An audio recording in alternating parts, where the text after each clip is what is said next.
कर्नाटक चुनाव के आंकड़े बीजेपी के लिए डराने वाले। बीजेपी के अधिकांश उम्मीदवारों की हो जाती है जमानत जब्त। जेडीएस के आधे उम्मीदवार नहीं टिकते मुकाबले में। जनाधार के मामले में कांग्रेस उम्मीदवार पड़ते हैं भारी। कर्नाटक विधानसभा चुनाव के लिए अब वोटिंग में 2 सप्ताह से भी कम का वक्त बचा हुआ है। समय कम है, इसलिए सभी पार्टियों ने अपनी पूरी ताकत झोंक दी है। राज्य में 10 मई को चुनाव होने जा रहा है, जबकि 13 मई को नतीजे आएंगे। सत्ताधारी बीजेपी के साथ ही मुख्य विपक्षी पार्टी कांग्रेस जीत का दावा कर रही है, तो जेडीएस एक बार फिर किंग मेकर की भूमिका में आने की बात कर रही है। लेकिन चुनाव से पहले कई दिलचस्प आंकड़े भी सामने आ रहे हैं। आज हम आपको बताएंगे कि पिछले 20 सालों के चुनाव में किस दल के कितने उम्मीदवारों को जनता ने सिर्फ नकारा नहीं, बल्कि उनकी जमानत तक जब्त करा दी। सबसे बड़ी बात यह कि जमानत जब्त कराने वालों में बीजेपी उम्मीदवारों की बड़ी संख्या है। राज्य में मुख्य रूप से 3 पार्टियां ही मजबूती से चुनाव लड़ती हैं। इस बार भी राज्य की 224 सीटों में से बीजेपी सभी सीटों पर चुनाव लड़ रही है, तो कांग्रेस ने 223 सीटों पर उम्मीदवार उतारे हैं, जबकि जेडीएस के 207 उम्मीदवार चुनाव मैदान में हैं। 2004 के बाद किस पार्टी की जमानत सबसे अधिक जब्त हुई है और किसका प्रदर्शन शानदार रहा है, उन आंकड़ों पर नजर डालें तो इस मामले में जेडीएस का प्रदर्शन सबसे खराब रहा है।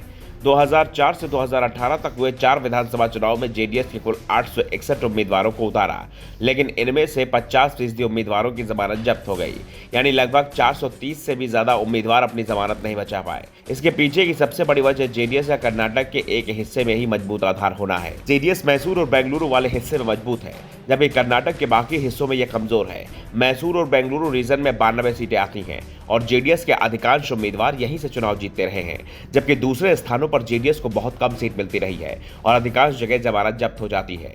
बात बीजेपी की करें तो बीजेपी की कहानी जेडीएस से बिल्कुल उल्टी है। जहां जेडीएस मजबूत है वहां बीजेपी कमजोर दिखती है, लेकिन जहां बीजेपी मजबूत है वहां जेडीएस का आधार ही नहीं दिखता।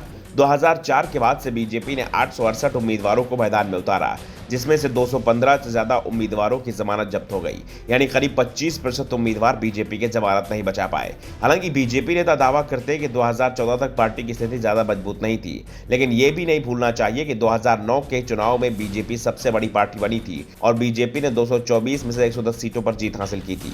2014 में बीएस येदियुरप्पा बीजेपी से अलग हो गए थे, जिस कारण बीजेपी के अधिकांश उम्मीदवारों की जमानत चली गई थी। लेकिन इस बीच जिस पार्टी का प्रदर्शन सबसे बेहतर रहा वो कांग्रेस पार्टी रही। कांग्रेस ने इन 4 चुनाव में 891 उम्मीदवार मैदान में उतारे, जिसमें से केवल 54 की ही जमानत जब्त हुई, यानी सिर्फ 6% उम्मीदवार अपनी जमानत नहीं बचा पाए। बात वोट शेयर करें तो इस मामले में भी कांग्रेस ही सबसे आगे रही। 2009 और 2018 में बीजेपी ने कांग्रेस से कहीं ज्यादा सीटें जीती, लेकिन वोट शेयर के मामले में कांग्रेस आगे रही। वोट की बात करें तो इस दौरान कांग्रेस सबसे ज्यादा 4 करोड़ 30 लाख वोट मिले, जबकि बीजेपी को 3 करोड़ 50 लाख और जेडीएस को 2 करोड़ 30 लाख वोट मिले।